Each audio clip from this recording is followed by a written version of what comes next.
ऐसा क्यों होता है कि हम किसी टॉपिक को अच्छे से पढ़ते हैं, एग्जाम में भी अच्छे से लिख लेते हैं, पर एग्जाम के कुछ दिन बाद हम उस टॉपिक को पूरे के पूरे भूल जाते हैं। ये इसीलिए होता है क्योंकि हम उसी टॉपिक को याद करने की नहीं बल्कि रट्टा मारने की कोशिश करते हैं। लेकिन किसी भी टॉपिक को याद करने के लिए हमें क्या करना पड़ेगा? हमें ज्यादा कुछ नहीं बल्कि 3 स्टेप करना पड़ेगा। सबसे पहले तो आपको उसी टॉपिक को जितना ज्यादा हो सके उतना ही आसान भाषा में लिख लेना है। याद रहे, आप तभी इसे आसान भाषा में लिख सकते हैं जब आप खुद ही इसी टॉपिक को अच्छे से समझ जाओगे।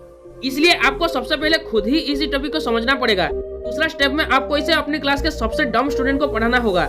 इससे आपको ये पता चल जाएगा कि आप इस टॉपिक को खुद कैसे समझे हो, क्योंकि आप तभी इसे समझा सकते हो जब आप खुद ही इसी टॉपिक को अच्छे से समझे हो। तब आपको डम स्टूडेंट को इसीलिए पढ़ाना होगा क्योंकि टॉपर्स को तो हर कोई समझा सकता है, पर इन्हें समझाने के लिए आपको फुल तैयारी की जरूरत है और आप खुद पढ़ते पढ़ते उन गरीबों का भी मसीहा बन जाएंगे। और तीसरा, आपको उसी कॉन्सेप्ट के रिलेटेड जितना भी पॉसिबल क्वेश्चंस है उन सबको ट्राई करना चाहिए।